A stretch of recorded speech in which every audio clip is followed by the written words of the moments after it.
하나님 새로운 기대를 가지고 이렇게 새롭게 시작하기를 원하십니다. 뭔가 새롭게 시작한다는 것은 새로운 기대를 가지고 있는 거죠. 이민을 온다거나 또는 새로운 장소를 향해 나가거나 또 저희처럼 9년 전에 교회를 새롭게 시작할 때는 새로운 기대를 가지고 시작하는 거죠. 성경에 나타난 하나님의 사람들의 특징은 그들은 늘 기대를 가지고 살았다는 거죠.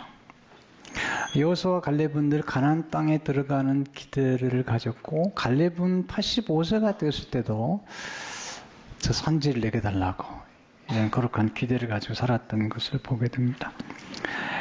오늘 본문은 이제 요단강을 건너기 바로 직전에 있었던 사건이죠. 이제 시딤에서 요단강 건너기 바로 직전에 머무는 사건이죠. 1절을 보시면 또 여호수아가 아침에 일찍 일어나서 그와 모든 이스라엘 자손들과 더불어 시딤에서 떠나 요단에 이르러, 요단강 바로 전이에요.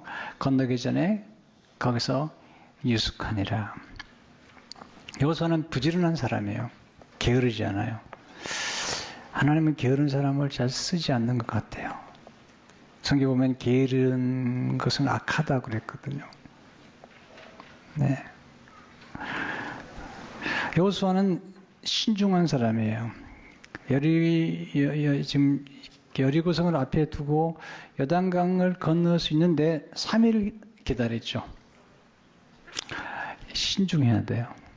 2절 3절을 보게 되면 사흘 후에 관리들이 진중으로 두루다니며 백성에게 명령을 이르되 너희 사람 제사장들이 너희 하나님 여호와의 언약궤 매는 것을 보거든 내가 있는 곳을 떠나 그 뒤를 따르라. 그러나 너희와 그 사이 거리가 2,000규빗쯤 되게 하고 그것에 가까이 하지는 말라. 그리하면 너희가 행할 길을 알리니 너희가 예전에 이 길을 지나보지 못했음이라 하니라. 굉장한 사건이죠. 200만 명이 넘는 숫자가 지금 요단강을 건너기 직전에 모여 있는 거예요. 요단강을 건너기 전에 여호수아가 하나님의 언약궤를 맨 제사장들이 앞서가면 한 2,000규빗 정도의 거리를 두고 그 언약궤를 바라보라는 거죠. 2,000규빗이면요 한 3,000피트 정도 되고요. 우리나라가 쓰는 표현을 하면 900m 정도, 한 1km 정도 되는 거죠. 왜냐면 200명에 든 사람들이 언약궤를 바라봐야 되니까 가까이 가면 볼 수가 없잖아요. 거리를 두고 하나님의 언약궤는 그냥 언약궤가 아니고 하나님의 임재를 상징하는 언약궤인데 하나님이 앞서 가는 것을 따라가라는 거죠. 그러면 5절에 여호수아가 또 백성이 이르시되 너희는 자신을 성결하게 하라. 여호와께서 내일 너희 가운데 기이한 일들을 행하시리라. 네, 이제 요단강을 건너는 일이 이제 기이한 일인데요. 하나님이 그 일을 행하시겠다는 거죠. 여기서 배우는 첫 번째 교훈은 하나님 거룩한 기대를 품고 새롭게 시작하기를 원하시는 것이죠. 믿는다는 게 뭐죠? 믿는다는 것은 기대하는 거죠. 믿는다는 것은 바라보는 거죠. 성경에 보면 자주 나오잖아요. 내 믿은 대로 될지어다 라는 말은 내가 기대한 대로 될 거라는 것입니다. 지금 여호수아는 하나님의 음성을 들려주면서 하나님의 기이한 일들을 행할 텐데 기대하라.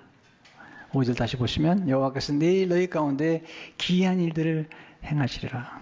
우리 인간은 소망하는 존재예요. 소망에 기대해 사는 거죠. 근데 아무것도 기대하지 않는다. 이것은 거의 죽은 것과 똑같잖아요.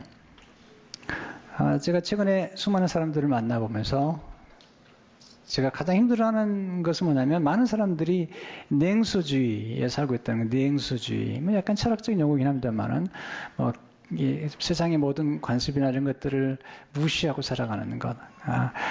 인생의 모든 것을 체념하며 살아가는 것.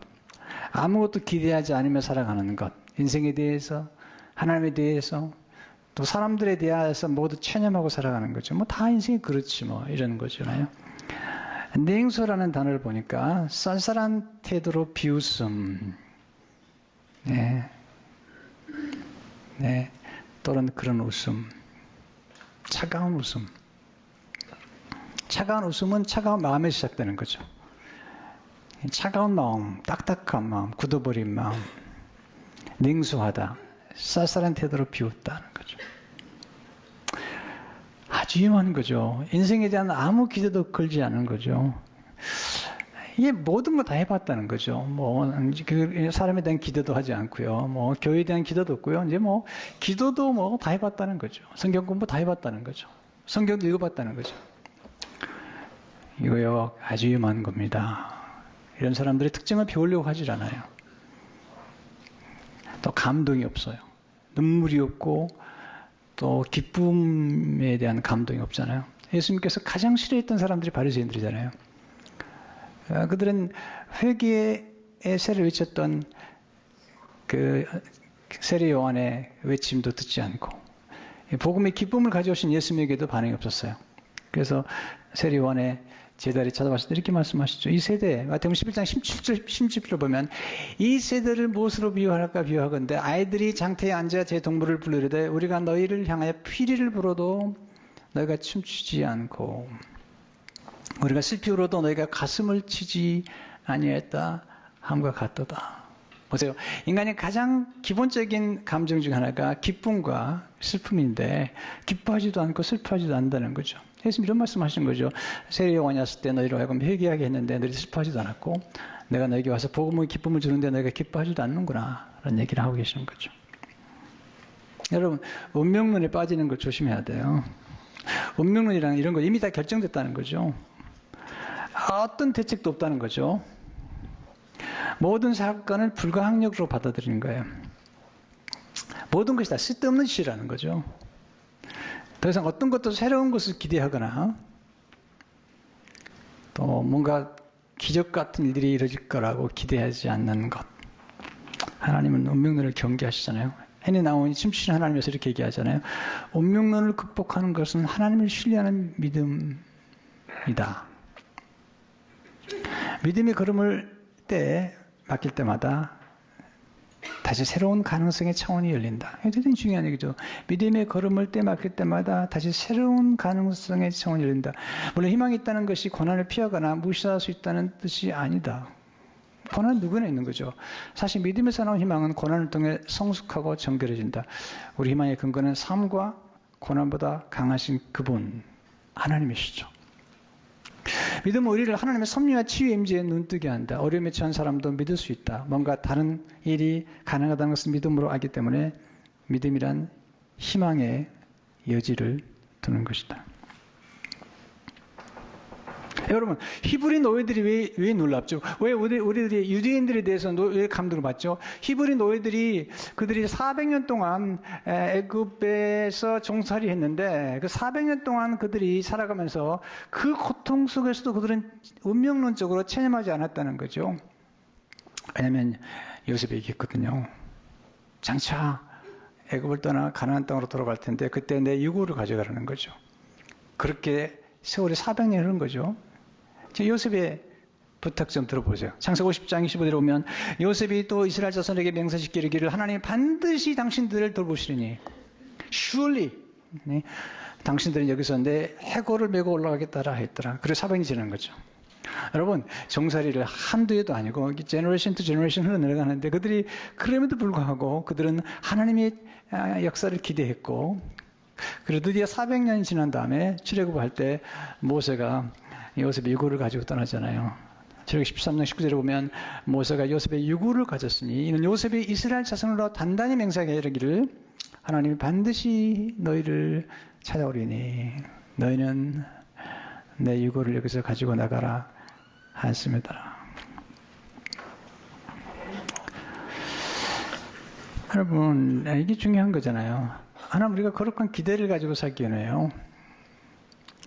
예수님이 고향을 찾아갔더니 사람들이 기대를 하잖아요. 목수가 우리가 보았던 그 어린아이가 기적을 일으키지 않으세요. 하나님 우리 안에 소원을 두고 그리고 지금도 놀라운 기대를 갖고 살게 하시잖아요. 빌립보서 13절을 보게 되면 너희 안에 행하시는 이는 하나님이시니 자기의 기쁘신 뜻을 위하여 너에게 소원을 두고 행하게 하시느니 우리가 뭔가 가지고 싶고 뭔가 이루고 싶고 뭔가 되고 싶고 어딘가 가보고 싶고 뭔가 누군가에게 기여하고 싶은 거 굉장히 중요하잖아요. 누군가를 도와주고 싶고 또 이렇게 사랑을 베푸고 싶은 것. 인간 안에는 이런 거룩한 갈망이 있는 거예요. 때로 우리 속에 우리가 이기적인 것 같지만 때로는 우리 속에는 굉장히 성스러운 갈망이 있는 거죠. 여러분, 하나님의 역사를 기대하는 게 냉담하게 될 때 우리 마음이 좀 슬퍼지는 거잖아요. 하나님은 더 나은 미래, 더 나은 관계, 더 아름다운 미래에 대한 희망을 끝없이 갖게 원하시는 거죠. 에레미야 29장 11절을 보게 되면 여호와의 말씀이니라 너희를 향한 나의 생각을 내가 아나니 평안이요 재앙이 아니니라 너에게 미래와 희망을 주는 것이니라. 하나님의 생각은 우리에게 미래와 희망을 주는 거잖아요. 두 번째, 자신을 성결케 함으로 하나님이 기이한 일들을 기대하라는 거죠. 성결케 깨끗게 하라는 거죠. 어디로 보면 여호수아가 또 백성이 이르실 때 너희는 자신을 성결하게 하라. 여호와께서 내일 너희 가운데 기이한 일들을 행하시리라. 여러분, 이 성결한 미래를 준비하는 거죠. 하나님이 기이한 일을 하기 때문에 미리 준비하라는 거잖아요. 자신을 성결케 하는 것은 미래를 위해 정결한 그릇을 예비하는 것입니다. 여러분, 더러운 것은 쓰임받지 못하잖아요. 우리가 그릇도 깨끗해야 쓰임받잖아요. 성결한 아름다운 미래를 준비하는 것이죠. 디모데후서 2장 20절을 보게 되면 그러면 누구든지 이런 것에서 자기를 깨끗하게 하면 귀히 쓰는 것이 되어 거룩하고 주인의 쓰심에 합당하며 모든 선한 일에 준비함이 되리라. 존 오트부그는 이렇게 말했어요. 거룩하다는 것은 유용하게 되는 것이다. 네. 그것도 더러우면 쓸 수 없는 거잖아요. 성결은 또한 아름다움을 추구하는 것이죠. 우리 아침에 나가지고 머리도 걸어지고 더럽고 이럴 때 그걸 만지잖아요. 우리 인간의 아름다움을 추구하고 그 아름다움이 내적이든 때로는 외적이든 우리 인간은 아름다움을 추구하고 아름다움을 갈망하는 존재잖아요. 성결은 그런 거죠. 우리로 아름답게 만드는 거죠. 더러우면 불쾌하잖아요. 여러분 쓰레기통 여러분 가까이 하지 않잖아요. 냄새 별로 좋아하지 않잖아요. 성결은 잘못된 것을 잘라내는 것이죠. 네. 그들이 요단강을 건넌 다음에 여리고성을 정복하기 바로 직전에 그들이 한 게 할례거든요. 할례라는 유대인들이 이제 어린아이가 태어나면 8일 만에 남자의 표피를 잘라내는 거죠. 어린아이 때는 괜찮아요. 아니 고통을 못 느낀다고 그래요. 그런데 이제 40년 동안 그들은 할례를 행하지 않았기 때문에 어른들이 할례를 행하는 거죠. 그 당시에 마취제가 있는 것도 아니고 항생제가 있는 것도 아니고 이건 정말 고통스러운 것인데 그걸 잘라내는 거죠. 그런데 할례라는 뜻을 하나님은 놀랍게 설명하시는 거죠. 5장 9절을 보게 되면 여호와께서 여호수아에게 이르실 때 내가 오늘 애굽의 수치를 너에게서 떠나가게 하였다 하셨으므로 그들 이름을 오늘까지 기갈이라 하느니라. 수치가 떨어져 나갔다. 수치가 굴러가게 만들었다는 거죠. 우리는 그 과거를 잘라내므로 새로운 미래 속으로 들어갈 수 있죠. 죽음은 이게 할례나 세례는 원래 죽음을 옛 사람이 죽고 새롭게 태어나는 거예요. 할례나 세례도 마찬가지거든요. 내가 죽고 새롭게 태어나는 거죠. 그런데 거기서 놀라운 기적이 벌어지죠. 최근에 우리 목회자들이 같이 로널드 롤 하이저가 쓴 책을 좀 가지고 있는데 거기서 6월절 어린 양이 십자가에 돌아가신 죽음에 대해서 얘기하죠. 6월절은 파스카라고 그러는데 예수님 십자가에 돌아가실 때 6월절 어린 양 파스카의 어린 양으로 돌아가시거든요. 그렇게 얘기하면 파스카 죽음은 실제적 죽음이다. 무엇인가 고귀한 것이 죽는 것이다. 그러나 이 죽음은 새로운 생명과 새로운 영에 대한 개방이다. 예수님 죽으시면서 우리에게 새로운 생명이 주어지고요. 새로운 영이신 성령께서요. 우리가 충만히 맞아. 파스카 죽음에는 언제나 탄생이 있다. 이게 그 다음에 이 메타포가요. 이분 쓰는 은유가 놀라워요. 여인이 아이를 분만하면서 자기 태중에서는 아이를 잃어버린 것처럼 말이다. 그분의 죽음과 부활은 우리도 거기에 동참할 수 있는 파스카의 드라마다. 자, 아이를 분만하게 되면, 이게 출산하게 되면 탯줄을 자르잖아요. 아이는 엄마 몸 밖으로 나오는 거죠. 어떤 면에서 아이는 엄마 몸에서 잃어버리는 거지만 그러나 태어나는 것처럼 우리 생애 가운데 이렇게 새로운 전환점들이 그런 경험을 한다는 거죠. 중요한 건 마음을 부드럽게 하는 거예요. 냉수는 마음이 차가워지고 딱딱한 거잖아요. 그래서 에스겔 36장 20절을 보게 되면 또 새 행을 너희 속에 두고 새 마음을 너희에게 주되 너희 중에서 굳은 마음을 제거하고 부드러운 마음을 줄 것이며. 여러분, 기대에 찬 삶을 살려면 우리의 굳은 마음을, 차가워진 마음들을 변화시켜야 되죠. 우리가 뭔가를 잘라내고 새로운 걸 기대하는 거죠. 때론 비우기도 하고, 때로 버리기도 하고, 때로 잘라내기도 하고, 때로 떠나면서 우리는 새로운 것들을 기대하잖아요. 이삭이 아브라함 이삭을 바침으로 순양을 만나게 하잖아요. 노라우저가 이런 얘기를 하죠. 파스카의 신비 안으로 들어간다는 것은, 즉 새로운 생명. 이게 너무 놀라운 표현이에요. 계속 새롭다는 얘기예요. 새로운 생명, 새로운 사랑, 새로운 우정, 새로운 건강, 새로운 매력, 새로운 의미와 새로운 깊이를 주는 죽음 안으로 들어가면 된다. 그래서 우리가 죽어야 할 것과 새로운 생명을 받아들일 것을 요구한다. 그리고 새로운 생명이 하늘에 오르게 하기 위해 새로운 영이 우리에게 주어지도록 옛 것에 매달리지 말 것을 요구한다. 궁극적으로 이것은 신뢰의 문제다. 이스라엘 백성들이 애굽을 자꾸 매달리니까 애굽에서 나온 사람 가운데 대부분의 가나안 땅에 못 들어가죠. 옛 것에 매달리니까. 새로운 것, 새로운 세계에 대한 도전을 주는 거죠. 근데 그들이 이제 여리고성에 들어가기 직전에 할례를 한 다음에 그들이 새로운 음식을 먹죠. 왜? 이제 애굽이 끝났기 때문이죠. 광야가 끝났기 때문이죠.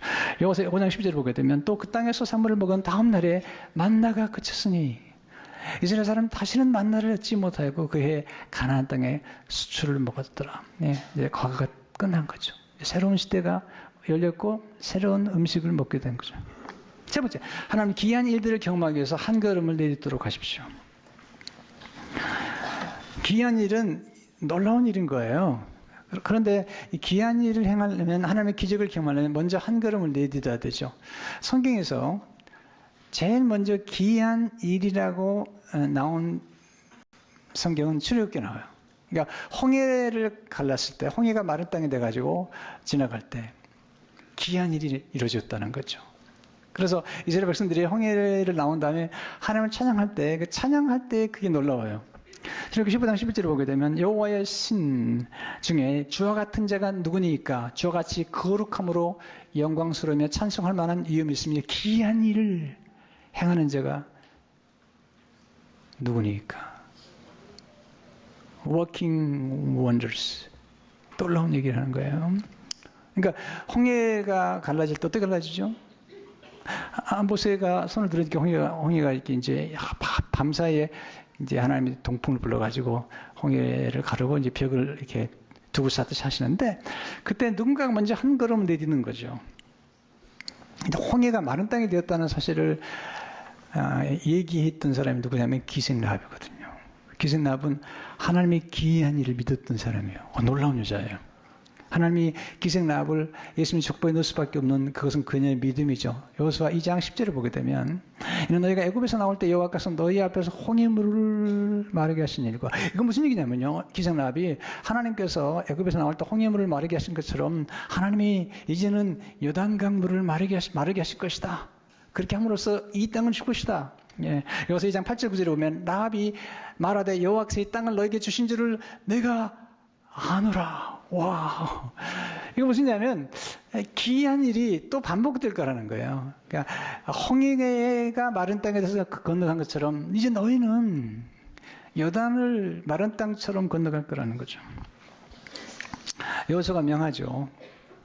제사장들에게 너희가 발바닥으로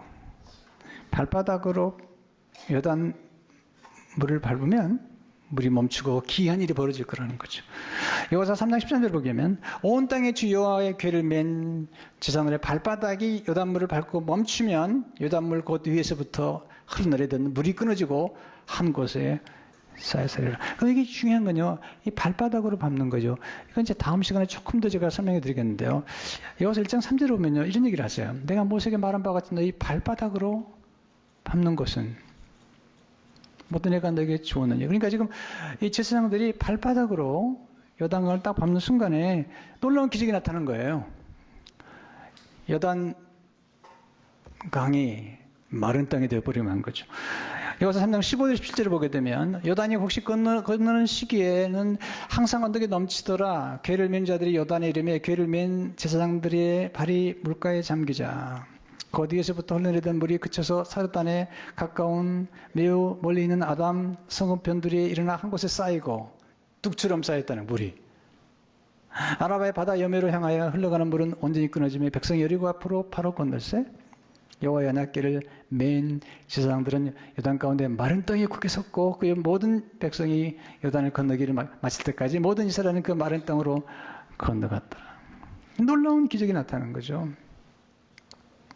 하나님의 기이한 일들이 벌어진 거죠. 이런 기이한 일을 믿었던 여인이 기생라합이에요. 하나님의 음성을 여호수아와 백성들은 이 기생라합을 통해서 확인을 받은 거죠. 여러분 인생을 기대하면서 사십니까? 네. 하나님은 전환점을 통해서 새로운 역사를 이루시죠. 여호수아가 요단강을 건너는 것은 여호수아에게는 전환점이고 이스라엘 백성 전체의 전환점이죠. 참 이게요. 애굽을 떠나가지고 광야에서 여리고로 들어가는 그러니까 요단강을 건너는 건 사실 2주면 되는데 2주면 되는 그 요단강을 못 건너고 40년을 지나는 거예요. 40년. 야, 이게요. 결정적인 순간을 거치는 게 참 어려워요. 요단강을 건너는 게 그렇게 어려운 거예요. 네. 이게 고비인 거예요. 이걸 극복해야 되는 거예요. 여기에는 굉장한 하나님 향한 믿음과 그리고 우리가 살아가면서 필요한 뒷심이 필요한 거죠. 뭔가 시작했지만 뭔가 이루는 것. 근데 하나님께서 여호수아에게 말씀하시죠. 실제로 보니까 여호와께서 여호수아에게 이르시되 내가 오늘부터 시작하여 이게 중요한 거죠. 오늘부터 Today I will begin to exalt you. 내가 오늘부터 시작해서 너를 높여주겠다는 거야. 너를 온 이스라엘 목전에서 크게 하여 내가 모세와 함께 있었던 같이 너와 함께 있는 것을 그들이 알게 하리라. 가끔 우리 인생에서 이런 전환이 필요해요. 요단강 전과 요단강 후 예수 그리스도의 탄생과 예수 그리스도의 탄생 후 예수님의 십자가 죽으시고 부활하신 전과 전후 우리 인생에도 가끔 이런 인생의 전환점이 있어서 우리의 삶 속에 이런 변화를 주는 거죠. 요단강 이전까지는 여호수아는 모세의 종이었거든요. 근데 이제는 하나님의 종이 되었다는 거죠. 그리고 군대 장관이 된 거죠. 그리고 하나님이 모세와 함께 있었던 것 같이 이제 여호수아와 함께 있다고 말씀하는 거죠. 새로운 기대, 새로운 인생의 전환점이 필요한 거거든요. 저는 이 말씀을 자주 묵상해요. 마가복음 11장 23절을 보게 되면 내가 진실로 너에게 이르노니 누구든지 산더러 들려 바다에 던져라 하며 그 말하는 것이 이룰 줄 믿고 마음이 의심하지 않으면 그대로 되리라. 그러므로 내가 너에게 말하니 무엇이든지 기도하고 구하는 것은 받은 줄을 믿으라. 그리하면 너에게 그대로 되리라. 믿음과 기도는 산 움직이는 거예요. 저는 이제 구전전에 교회를 시작하고 지금까지 또 이렇게 땅을 구입하고 건축하는 과정에서 이런 얘기를 많이 들었어요. 안 된다는 거예요.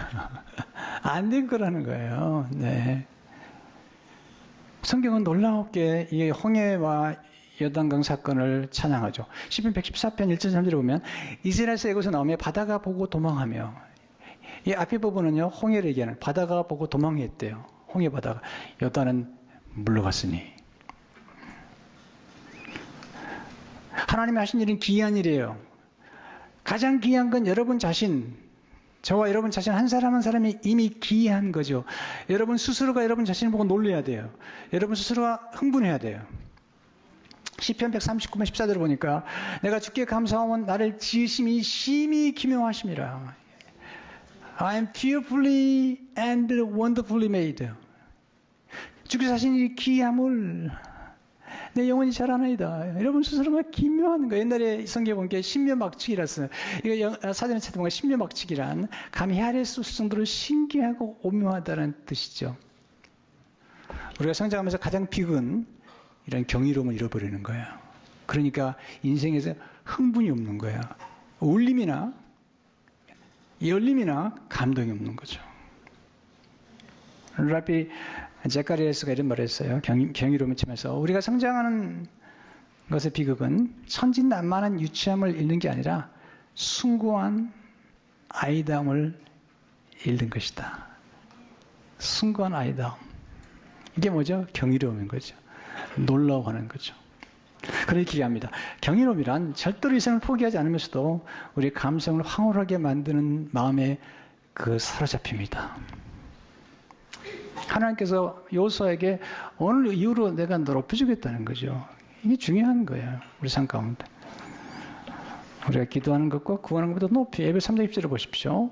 우리 가운데 역사하신 능력들 우리가 구하는 것이나 생각하는 모든 것에 더 넘치도록 능히하실 이에게.